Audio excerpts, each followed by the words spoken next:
So I've worked in the retail space for majority of my life. I've been in retail for almost 20 years.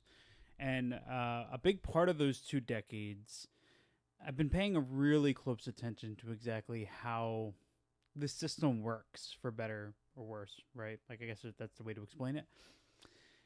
We're always being sold to, down to how wide an aisle is, what time certain music plays, the pharmacy being put in the back corner of the store, where you have to walk through the chips and the drinks and the on the go stuff on your way back there to hopefully influence your decision purchasing. We deal with this every day through YouTube ads or Instagram ads. The world is constantly fighting for your money, and physical media plays just as strongly as some of these others do, with a little bit of a different influence, though. So, what I want to talk about today is something that I call the slipcover effect. And while I actually don't have any slipcovers in my examples, we all know how many times we have been, buying on eBay because we want a slipcover to complete, to have like the completion, that feeling that we have it all, whether we like the slipcover or we just like having it on the shelf, whatever the feeling might be. We all fall to these influences. So I wanted to talk about a couple of box sets or premium releases, I guess you could say, where I kind of fell victim loosely because I love these to the packaging effect. So let's talk about some influence, shall we?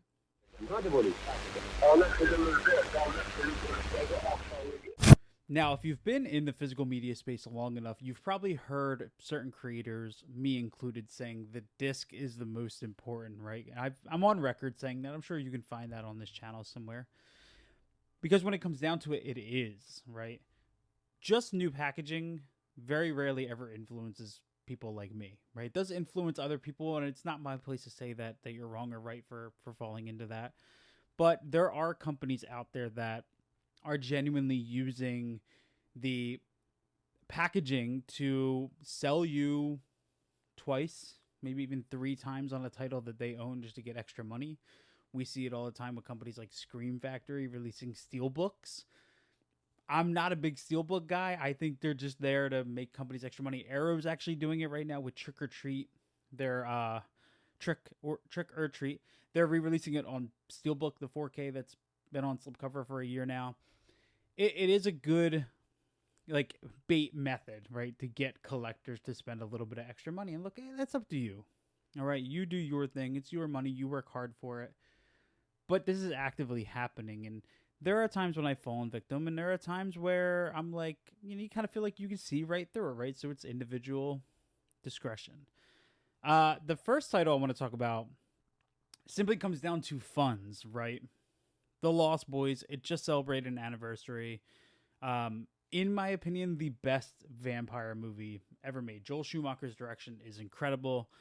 The score, fantastic. The movie just captures the 80s like very few do, and seeming to me like it captured a weird spark of vampire genre that really hasn't been touched since, right? We're not in the same vein. Warner Brothers put out the standard 4K that I had on the slipcover, and I had to go a little bit extra and get my hands on this guy right here. This is the UK premium edition that Warner Brothers do. These are steelbooks housed inside of this box here with a little bit of kind of useless extras, I should say. Now, this looks great. I mean, super high gloss. Like, look how cool that is. Love the back here. But inside, when you slide this out, I'm 99% sure, please correct me if I'm wrong, this is the same steelbook that we got in the US. Even with the maggots, Michael. You're eating maggots. This steelbook was how much when the US came out? $35, maybe. You do also get a little envelope with like art cards and stuff in it. This fits in here real nice and snug. And then there's also just a little booklet with like this kind of stuff in it. Nothing that's like I'm gonna learn more about the movie getting this release over the standard 4K slipcover release that was released here in the U.S., which was at one point I think $10 and has been ever since. But for some reason, I just had to get this one. I don't know why. Outside of strictly aesthetic and packaging, I picked this up and I love it. This is one of my favorites in my entire collection. I just said I'm not a steelbook guy. I have a couple of these, and I guess it's because it's a steelbook housed in a box. I feel a little bit different about it, but yeah, man, and these were what? I think $60 or $70 when these came out. So, you know, influence, it got me. Also FOMO because they're limited, which I don't fall for as much anymore as I used to. That's a couple years old now, but it was like that, the Poltergeist, same with The Exorcist. I actually did the same thing with the Nightmare on Elm Street one. Now I got my pre-order in for the full, big 7 steelbook set. So now that one that I bought day one before there was even art that I spent $60 on is irrelevant. Whatever. I don't start myself else. Put myself on blast here. One big one is John Carpenter's Halloween, right? How many times? I would love if anybody knows. I'm trying to stop myself from sneezing. Sorry, I had to sneeze there. How many releases has John Carpenter's Halloween had on all formats? Right, you're probably not really able to tell me offhand. There's studio 4Ks, there's overseas 4Ks, there's whatever other 4K, not to mention all of the Blu-rays, the box sets, all the stuff, right? I love that movie. So when Scream Factory announced that they were going to be doing all of the Halloween films on 4K before the Rob Zombie ones, not including Rob Zombie ones, I ended up picking up all of these guys in this kind of hard box. So we've seen this art before. You've seen it. It's got the hard box, slides out, and you get the standard case inside. And I'll be honest with you guys, the amount of people that I saw when these first came out saying like, oh, I already own this 3 times on 4K, why do I need another one, that ended up buying it was pretty jarring to me. I know that there were bonus features and stuff that were not available before. These were brand new scans compared to some of the other 4Ks that have come out or have come since. So there was a lot of corrections in these that kind of helped influence serious Halloween fans to pick up this franchise. I ended up getting all of these hard slipbox editions for really cheap off of Marketplace. But I can't tell you guys the amount of times I sat and had all of these in a cart looking at $200 plus. Did I need all of them? No, I had 2 Halloween box sets at that time, which did include the Rob Zombie Halloweens. And I was very lucky that I am finding these on Marketplace. But still to this day, people are trying to find these with the hard box. And, I guess you can say there's some extra influence here with the bonus features and wanting to get a complete package. But there are people who do own these in I think what they went with the additional, like the standard slipcover eventually, but they're still seeking out these hard boxes and they're paying big money for them. So, that's always a fun one. Let's chat about one of the kings of packaging, Umbrella Entertainment out of Australia. Love this company, right? Absolutely love and adore them. But I have a couple releases from them that were strictly aesthetic or packaging influence. Now, when I say packaging, right, I'm talking about the complete experience. So booklets fall into that. Whatever else you get, reprinted magazines, whatever the case might be. So when you hear me say packaging, I'm talking about everything that you get within the contained item. So booklets are a part of packaging appeal, right? I buy movies that I already own new releases because they come with booklets and write-ups. That's very important to me. One of those that was very important to me was Scott Spiegel's Intruder. This was put out from Umbrella Entertainment. Come on, look at this. Look at this goddamn packaging. Like, come on, the back here, look. Yeah, crazy, right? Umbrella put this out. I already owned this on Blu-ray from Synapse. It was already the unrated cut. But I ended up getting this. I paid I think at the time when I got the Synapse one, I paid like $20 at a convention for that. This was like 55, I think. And you get some cool stuff with it, right? So it is a more kind of complete package. A lot of people were upset it wasn't 4K because this is just the Blu-ray again. Everything's actually so stuck I can't get it out. Ugh. Jeez. Okay, so first of all, we get a full reprint of a March issue of Gorezone magazine in here.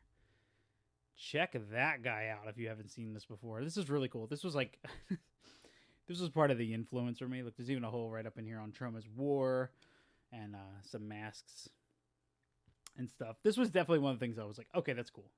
$50, cool.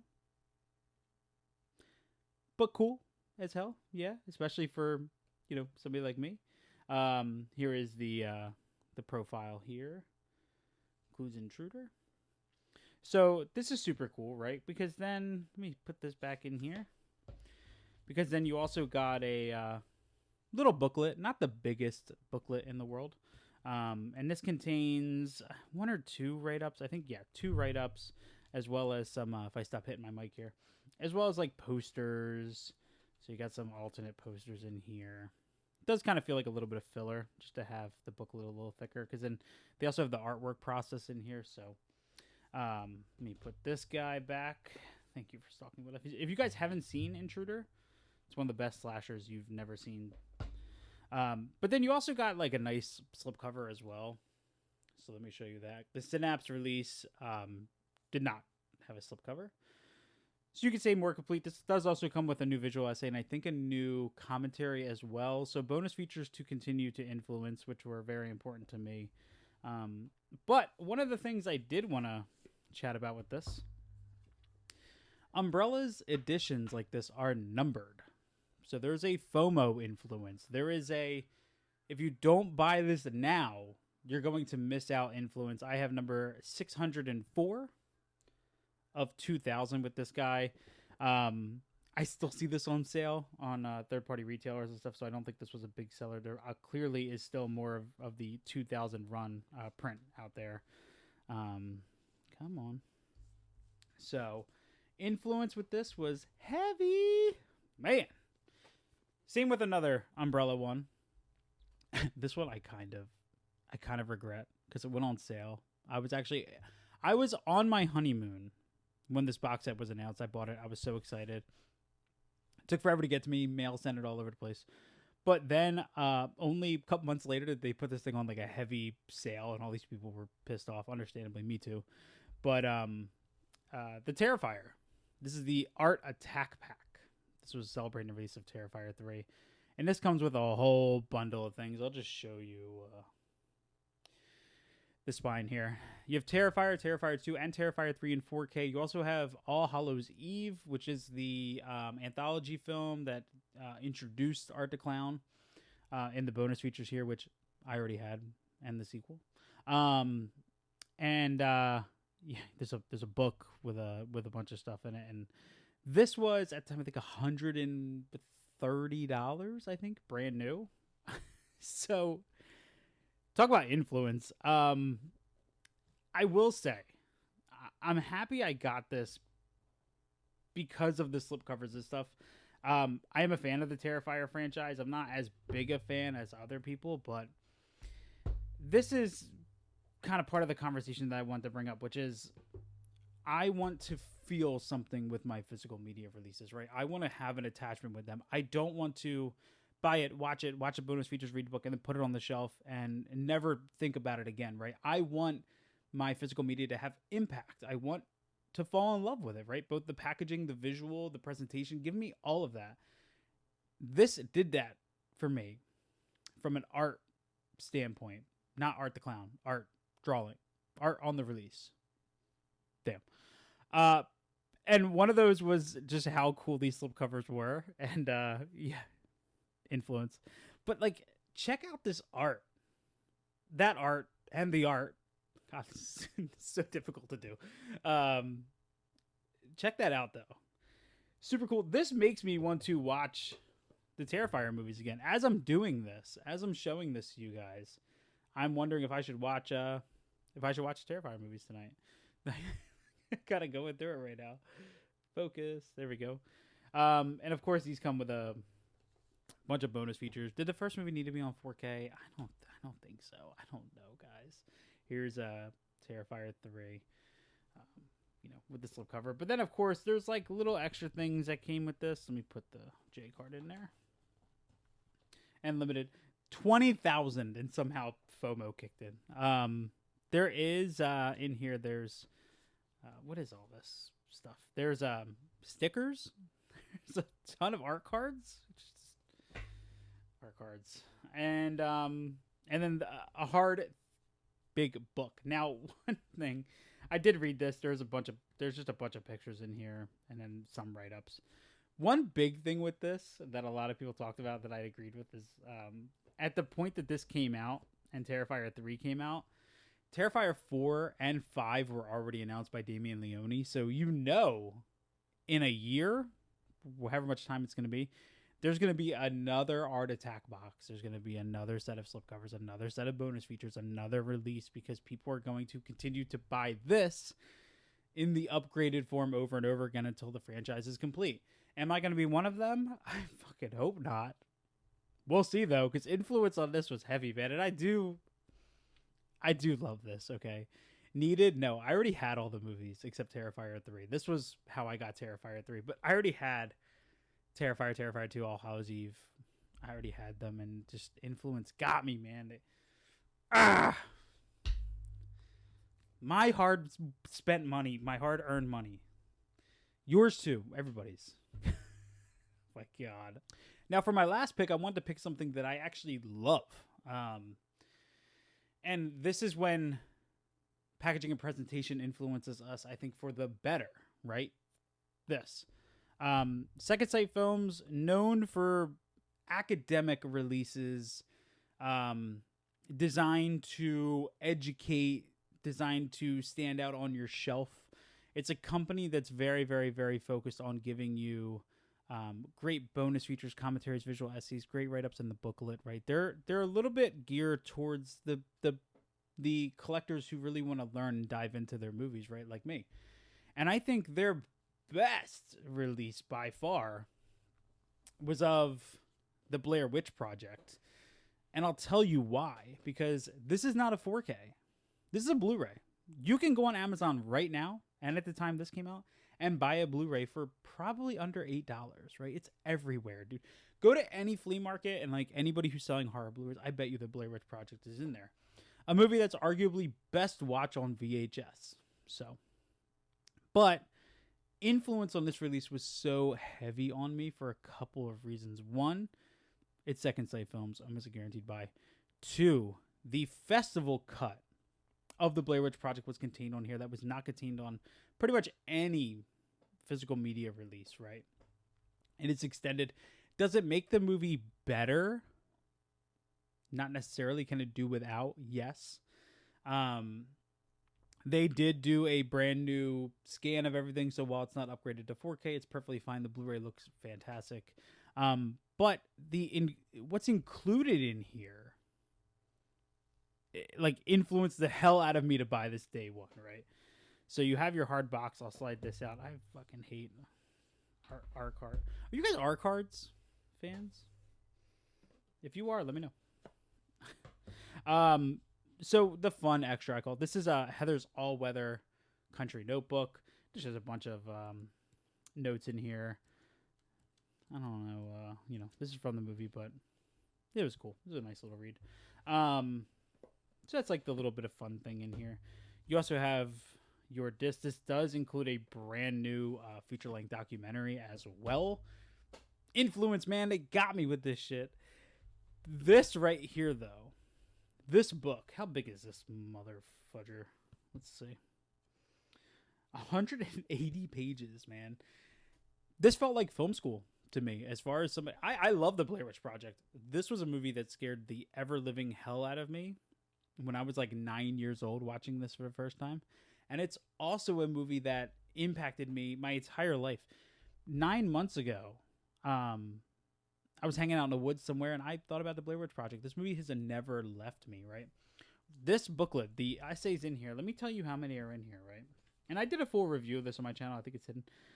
There is 1, 2, 3, 4, 5, 6, 7, 8 write-ups on this movie, as well as original production archive material.